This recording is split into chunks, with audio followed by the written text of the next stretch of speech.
Hello, आज हम पढ़ रहे हैं set theory part 3। Set theory part 3 में हम सबसे पहले पढ़ रहे हैं symmetric difference of two sets. Symmetric difference of two sets. अगर ए और बी दो सेट हैं तो हम डिनोट करते हैं A delta B. A delta B means symmetric difference of two sets is equal to a minus b union b minus a। मतलब ऐसे एलिमेंट जो a में है b में नहीं है, और ऐसे एलिमेंट जो b में है और a में नहीं है, उन दोनों के यूनियन को हम बोलते हैं a डेल्टा b और symmetric difference of a and b। इसको अगर हम वेन डायग्राम से देखें तो मैं वेन डायग्राम से दिखा रहा हूं। सपोज ये हमारे लिए सेट है a और दूसरा हमारे लिए और एक सेट है, सपोज ये सेट हमारे लिए है B। ओके, ये हमारे लिए सेट A है और ये हमारे लिए सेट B है। मैं कलर चेंज कर रहा हूँ जिससे बेटर इंटरसेक्शन होगा। ये वाला जो पार्ट है, इस वाले पार्ट को हम बोल रहे हैं A इंटरसेक्शन B। ये वाला पार्ट है A इंटरसेक्शन B। ओके, और ये वाला जो पार्ट है इधर वाला A वाले साइड में, ये वाला पार्ट होता है a माइनस बी। ये वाला पार्ट ये होता है a minus B.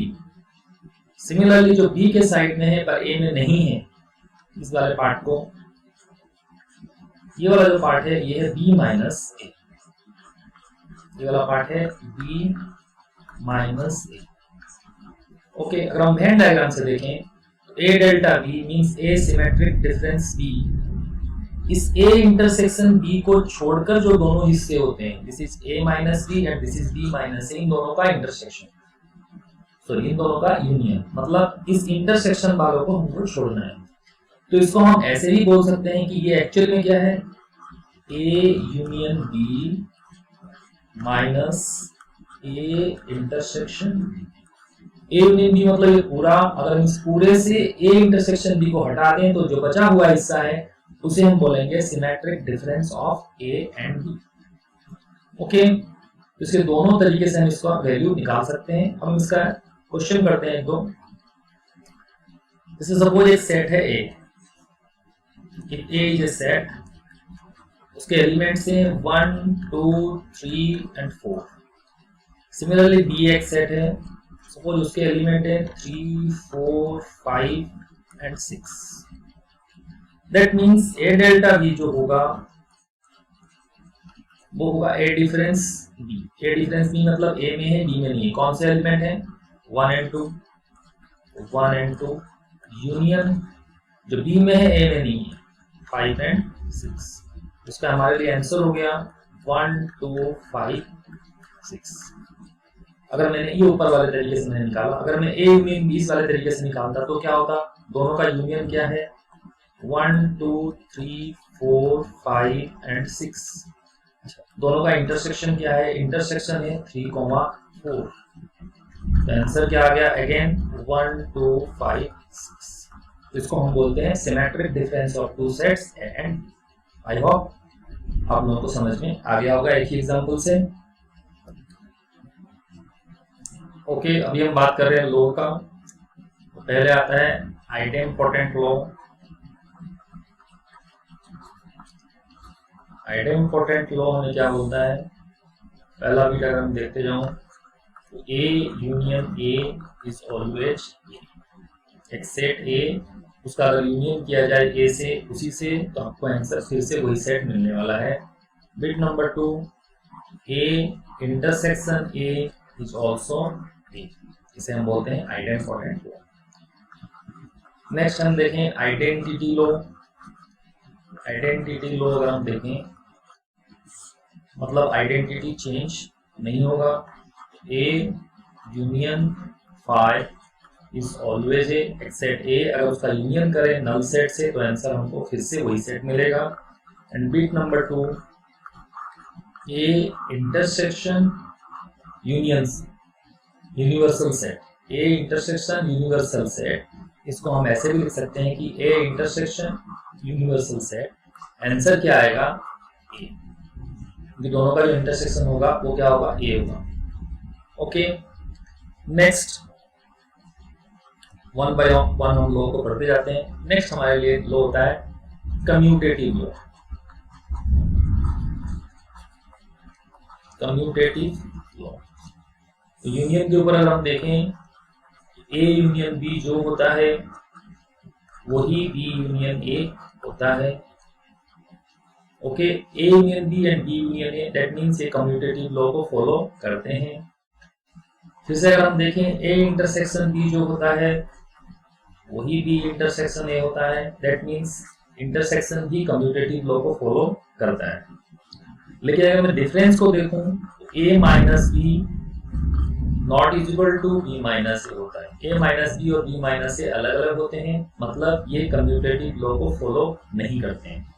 It does not follow commutative law. Next हम आते हैं एसोसिएटिव लॉ। एसोसिएटिव लॉ का अगर मैं बात करूं तो सबसे पहले बात करते हैं यूनियन का। A union B union C, मैंने पहले इन दोनों का यूनियन किया, फिर इसका यूनियन किया, या फिर मैंने पहले A union B union C का यूनियन किया, देन ए का यूनियन किया, तो आंसर दोनों ही केस में सेम आने वाला है। दैट मींस यूनियन जो है, union always associative law, associative law को ऑबे करता है।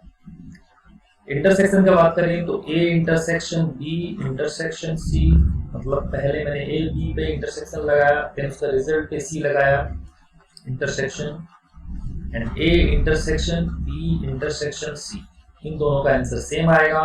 That means A intersection B intersection C is equal to A intersection B intersection C. इसका मतलब जो इंटरसेक्शन ऑफ सेट्स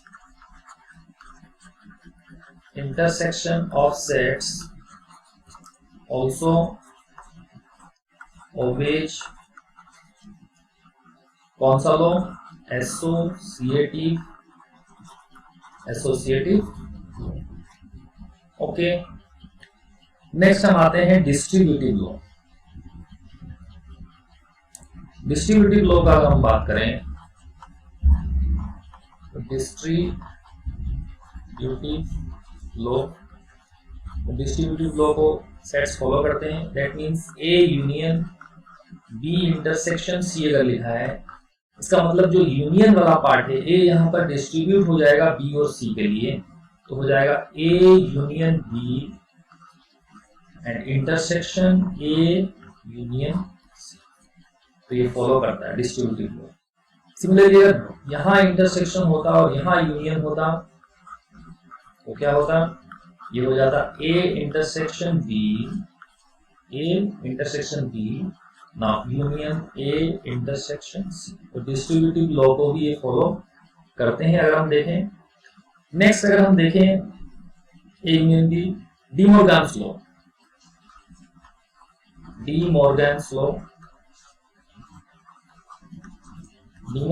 को अगर हम देखें तो इनका पहला स्टेटमेंट जो होता है A union B complement is equal to A complement intersection B complement। Okay, bit number 2 को अगर मैं देखूं तो यहाँ उल्टा हो जाएगा, A intersection B complement is equal to A complement union B complement। This is known as De Morgan's law. इसका अगर हम चाहें तो इसको हम वेरीफाई भी कर सकते हैं taking some examples of sets और बाय वेन डायग्राम। ओके, इसके बाद हम चलते हैं वेन डायग्राम का। वेन डायग्राम का बहुत इंपॉर्टेंस है सेट थ्योरी में, तो हम वेन डायग्राम के ऊपर जाते हैं। किसी भी सेट को डायग्राम में दिखाने को हम बोलते हैं वेन डायग्राम। नॉर्मली हम क्या करते हैं, इसको सर्कुलर रीजन से दिखाते हैं। ओके, तो मैं पहले दिखाना चाहूंगा दो सेट, उनका यूनियन। ए यूनियन, इसको हम कैसे दिखाएं, तो मैं एग्जांपल ले रहा हूं। सपोज मैंने एक सेट लिया, यहाँ पर this is my set A and this is another set that is B. ये सेट बी है ओके, अब इन दोनों का मैं यूनियन दिखाना चाह रहा हूं। तो यूनियन का मतलब हमारे पास, हम पहले इसका डेफिनेशन वाला पार्ट में भी आ जाए सेट बिल्डर फॉर्मेट में। ए यूनियन बी होता क्या है? ए यूनियन बी होता है X such that X belongs to A और एक्स बिलोंग्स टू, मतलब ऐसे एलिमेंट्स का सेट जो या तो ए में हो जाए या बी में हो जाए, दोनों में हो जाए तब भी चलेगा। इसका मतलब ये पूरा का पूरा जो रीजन है, this complete region is known as A union. Okay, इसको हमने वेन डायग्राम में शो किया। तो वेन डायग्राम के हिसाब से अगर मैं देखूं, यहां से ये वाला जो पूरा रीजन है, graphical region, this region is, ये वाला पूरा का पूरा रीजन जो है, ये वाला रीजन जो है, ये ए यूनियन बी को रिप्रेजेंट कर रहा है। ओके, नेक्स्ट आते हैं ए इंटरसेक्शन बी में। ए इंटरसेक्शन बी, फिर से मैं दो सेट ले रहा हूं सर्कुलर में। तो ये एक मेरा सेट है ए, और एक दूसरा सेट ले लेता हूं, ये मेरा एक सेट है। थोड़ा ऊपर करता हूं, कलर चेंज में ज्यादा अच्छा लगेगा। ओके, अब डेफिनेशन क्या बोलता है कि इसका डेफिनेशन है कि x such that x belongs to a and यहां पर बीच में एंड आता है एंड x belongs to, इसका मतलब ऐसे एलिमेंट जो a में हो और हिंदी के हिसाब से और एंड b में भी हो, मतलब दोनों में होना जरूरी है। दोनों में कौन सा रीजन है? यही वाला रीजन है जो दोनों में, ये वाला रीजन ग्राफिकली। तो इसको हम, इस वाले रीजन को हम बोलते हैं A intersection B. Graphical Venn diagram में इस वाले रीजन को हम बोलते हैं A intersection B. Okay, I hope आप लोग समझ गए होंगे। नेक्स्ट हम चल रहे हैं ए माइनस बी। वेन डायग्राम में हम समझने के लिए कि ए माइनस बी क्या होता है। तो ये हमारा सेट है ए, कोई दूसरा सेट है जो कि बी है, ये बी। ए माइनस बी डेफिनेशन पहले हम कर लेंगे, उसके बाद हम सोचेंगे इसके बारे में। ए माइनस बी बोलता क्या है? x such that x belongs to a and x does not belongs to b। ऐसे एलिमेंट्स का सेट जो a में होंगे गारंटेड और b में नहीं होंगे। हमारे लिए ये a है और ये b है। तो देखिए, ये सारे हिस्से a में है लेकिन b में नहीं है, ये सारे हिस्से a में है और b में नहीं है। देखो, मैं अगर देखूं, जानबूझकर मैं ए इंटरसेक्शन बी वाले पोर्शन को लीव कर रहा हूं, इस वाले पोर्शन को। तो इसका मतलब हो गया कि ए माइनस बी जो है वो क्या है, उसको हम ऐसे भी लिख सकते हैं, this is a minus A intersection, ये वाला पोर्शन भी इसी को रिप्रेजेंट कर रहे हैं। ओके, सिमिलरली इसी क्वेश्चन में अगर मुझे बी माइनस ए निकालना होता तो मैं क्या निकालता? b माइनस से क्या होगा? x such that x belongs to b and x does not belong to a। b में गारंटेड होता और a में नहीं होता। ऐसे एलिमेंट्स मेरे को खोजने होते हैं। तो देखिए वो कहाँ होते? वो सारे एलिमेंट्स इधर होते, b वाले साइड में होते, लेकिन वहां भी मुझे a इंटरसेक्शन b को क्या करना पड़ता? निकालना पड़ता। तो ये वाला जो पोर्शन है इसे हम क्या बोलेंगे? इसे हम बोलेंगे b माइनस ए, और ये वाला पोर्शन क्या था? ये था a माइनस, बीच वाला पोर्शन क्या है? वो पोर्शन है a intersection. Okay, next complement set का बात करते हैं। कॉम्प्लीमेंट सेट तभी पिक्चर में आता है जब कोई यूनिवर्सल सेट होता है।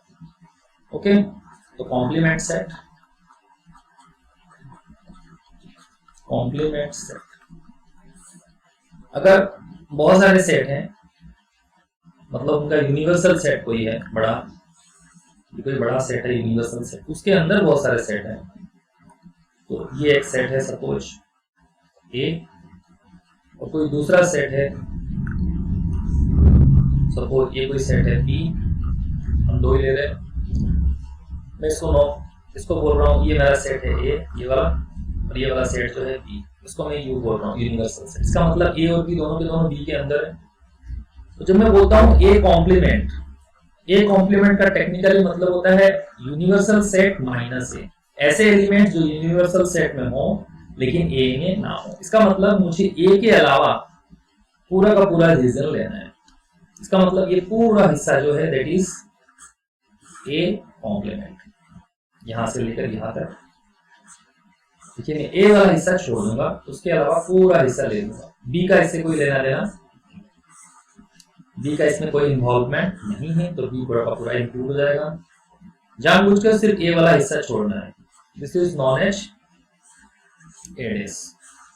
सिमिलरली हम बी डेज भी निकाल सकते हैं, इसी तरीके से हम बी डेज भी निकाल पाएंगे, तो बी वाला हिस्सा नहीं होगा। ओके, तो इनको लेकर हम प्रूव कर सकते हैं, कौन से डी मॉर्गन्स लॉ वगैरह वो सबको हम प्रूव कर सकते हैं। तो वेन डायग्राम का हमको थोड़ा बहुत नॉलेज हो गया है। अब क्वेश्चन जैसे जैसे करेंगे वेन डायग्राम आपको बहुत सारे क्वेश्चंस को हेल्प करेगा। ओके, अब हम आते हैं कुछ फॉर्मूलेस के ऊपर।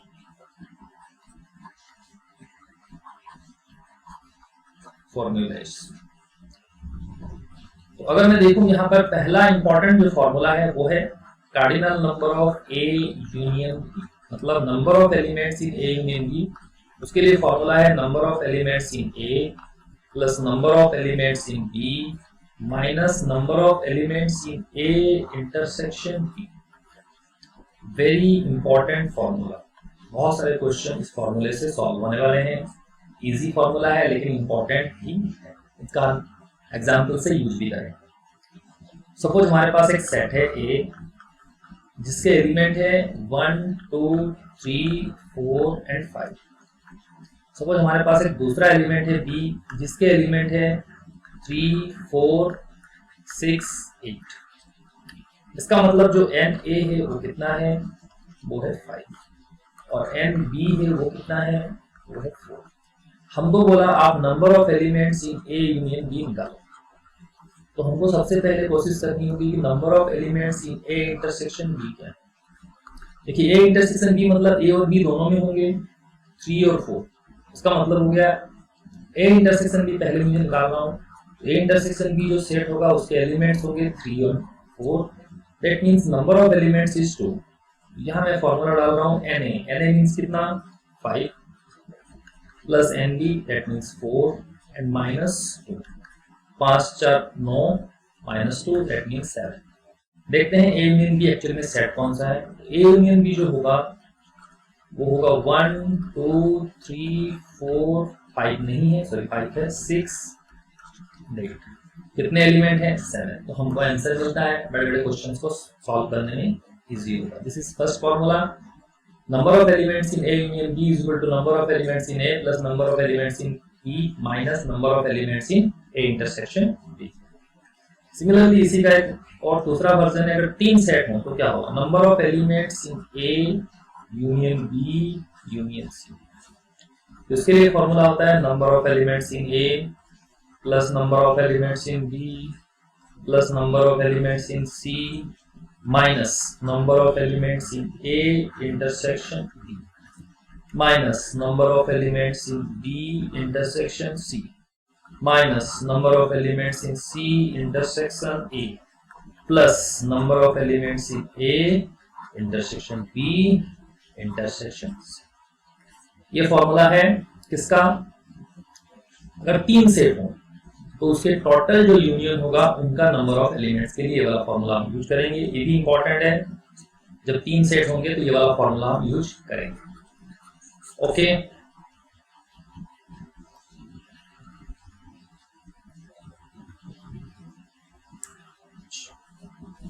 नेक्स्ट हम चलते हैं फॉर्मूला लेकर number of elements in A minus B. Number of elements in A minus, तो number of elements in A minus B अगर मैं बोलूं तो ये कितने हो जाएंगे, ये हो जाएंगे number of elements in A minus number of elements in A intersection. ये तो हमको वेन डायग्राम से भी समझ में आ जाएगा कि ये अगर ए है ये हमारा बी है, तो हमको number of elements in A minus B ये वाला एलिमेंट निकालने हैं। इसका मतलब मुझे ए का एलिमेंट से अगर इनको माइनस कर दूं तो मेरा आंसर निकल जाएगा। तो ये फॉर्मूला नंबर 3, ये इतना इंपॉर्टेंट है नहीं, लेकिन अगर आपको याद रहे बेटर।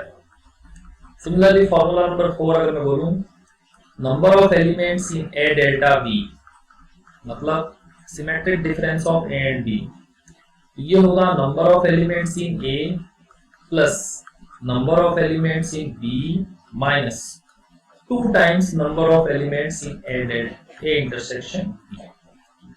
ए डेल्टा बी देखिए, अगर मैं ये सेट बना रहा हूं, ये सेट ए है और ये सेट बी है, तो ए डेल्टा बी मतलब यही वाला पोर्शन है, ये एंड ये। तो इसमें जो एलिमेंट होंगे, number of elements in A, number of elements in B, लेकिन ये वाले एलिमेंट 2 बार काउंट हो चुके हैं, दोनों बार उनको माइनस करना है। तो this is formula for number of elements in symmetric difference of A and B. Point number 5 अगर हम देखें, number of elements in A dash intersection sorry union B dash is equal to number of elements in U minus number of elements in A intersection B. क्योंकि हम जानते हैं A dash union B dash जो होता है वो क्या होता है, डिमोर्गन्स लॉ से वो होता है ए इंटरसेक्शन बी का होल डैश। तो हम नंबर ऑफ एलिमेंट्स का भी ऐसे ही फॉर्मूला निकाल सकते हैं। Similarly number of elements in A dash intersection B dash, De Morgan's law से आप पता लगाइए ये कौन है, A dash intersection B dash जो होता है वो होता है ए यूनियन बी का whole dash. That implies whole dash का मतलब क्या हो गया, number of elements in universal set minus number of elements in A union B. ये भी इतना इंपॉर्टेंट फॉर्मूला नहीं है, लेकिन हमको याद तो होना ही चाहिए। पहले दोनों फॉर्मूले जो है ज्यादा इंपॉर्टेंट है, उसके बाद जो फॉर्मूले हैं वो आपको याद हो तो अच्छा। ओके,